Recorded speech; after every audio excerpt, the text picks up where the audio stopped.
Hello YouTube. Hey, welcome back. This is my second ever YouTube video that I've ever made, and as I said in my first one, I suck at this video production stuff, so it's a one-take shot. So if my video production stinks, I attribute it to my lack of experience in making these videos.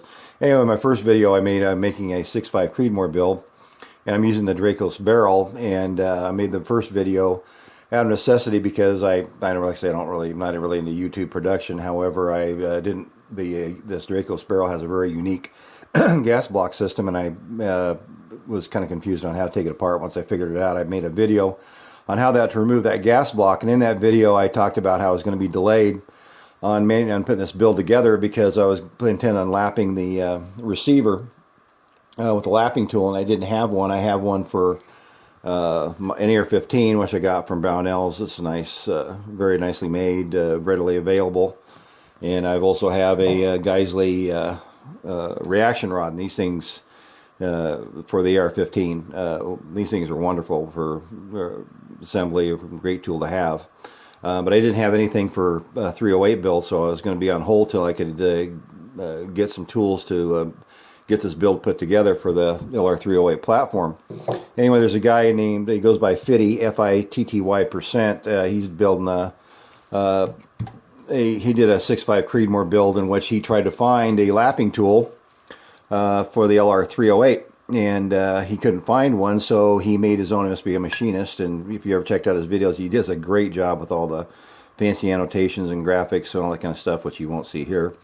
But anyway, he said he made one, and so I went looking, and I did find a lapping tool from Pacific Gauge and Tool, and I ordered one, but it was going to take like 2 months to get it because they only make it for as they get the orders.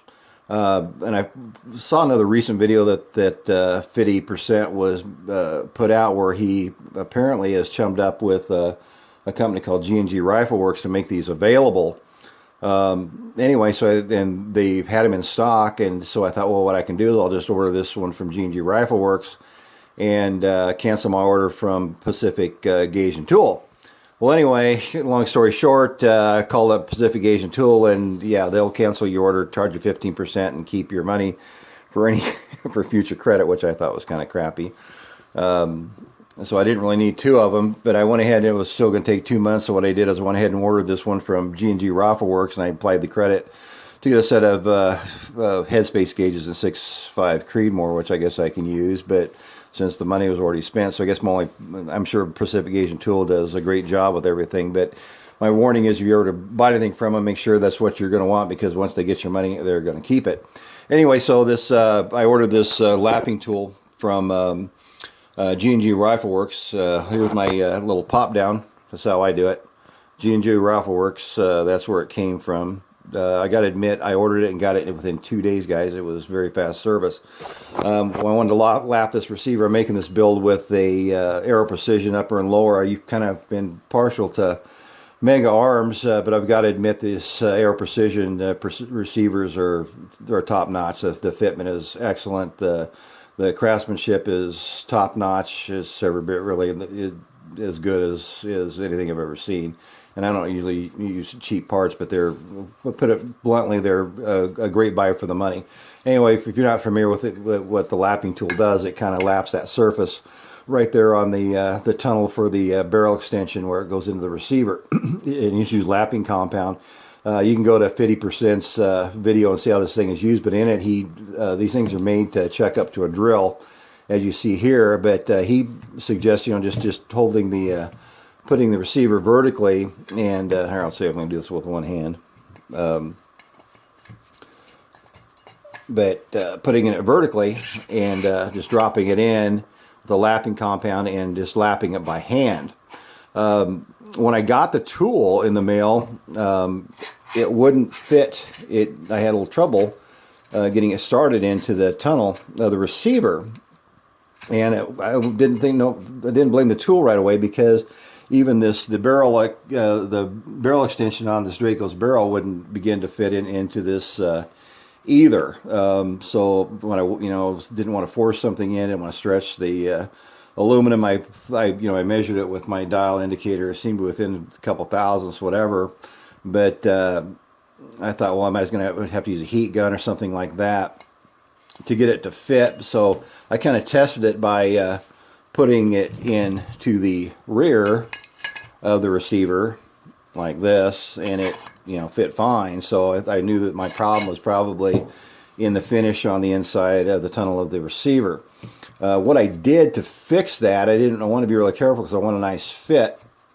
I used a brake cone and here, and I didn't hook this up to a drill either, but I just put a little bit of lapping compound on the inside and just put it kind of in there by hand like this. If I can do it here one-handed with the camera. And I just turned it by hand. I mean, just kind of like that with a lapping compound, and just real gingerly because I didn't want too much material. Because of course, my goal is a nice tight fit, and just with a minute, just turning it nice and slow, I did one check, and all of a sudden this lapping tool dropped in just fine, and I lapped the surface of the receiver there, as you can see, with this lapping tool. Then, of course, my next thing is I want to make sure I hadn't blown out too much for the barrel extension on that Draco's barrel. And I got to admit, YouTubers, this thing drops in just perfectly like a piston in a cylinder. So obviously their craftsmanship is excellent. Their measurement, their tolerances are excellent.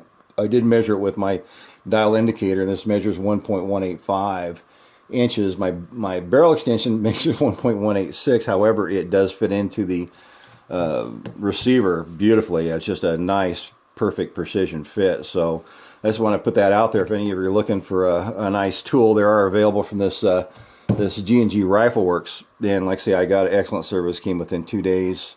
Can't say enough about it. As far as I know, besides the Pacific gauge and tool, they're the ones that are offering it out there. There's just a couple dollars difference, but I think this thing was $35, something like that, plus shipping. I don't know. And that was about the same thing with Pacific gauge and tool, but they're a nice tool to have. Like I said, I don't use them that much, but I keep it in my drawer here with what I call my sewing room.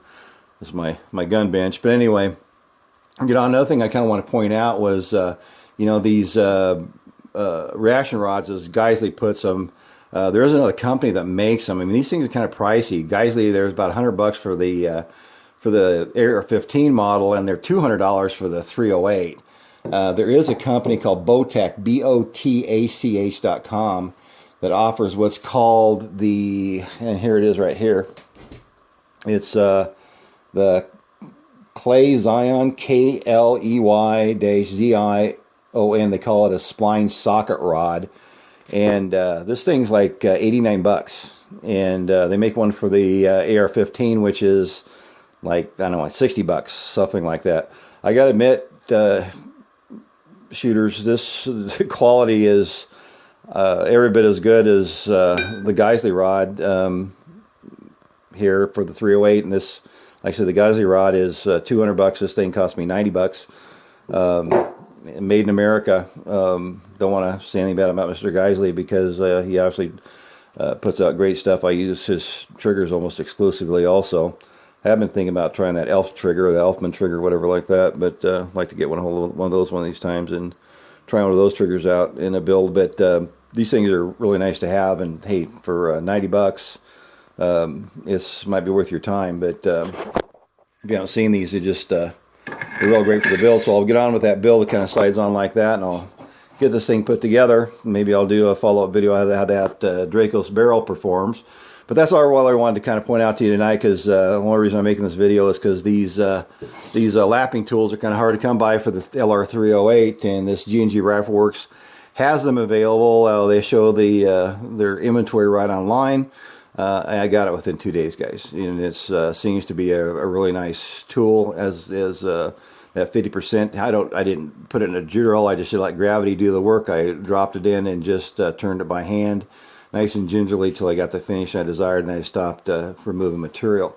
Also, when I took the brake hone, I don't know if you can really see it in there, I didn't really take off hardly any material. I didn't get down to bare aluminum. I just kind of took some of the coating off enough to get that tool to fit. It wasn't much. I didn't turn that thing less than a minute. Just nice and easy by hand with a little bit of lapping compound in there, and Everything's fitting together like a glove. That's all I have really to share with you YouTubers. Just make that available. Like I say, I only do this kind of stuff if I don't find anything else on YouTube in relation to what I'm talking about, because I really don't see much on 308 lapping tools. So that was the purpose of this build, and I'll carry on, and maybe I'll follow up with another one. But if you're looking for a good lapping tool, G&G Rifle Works, give them a shout. Until then, hey, take care.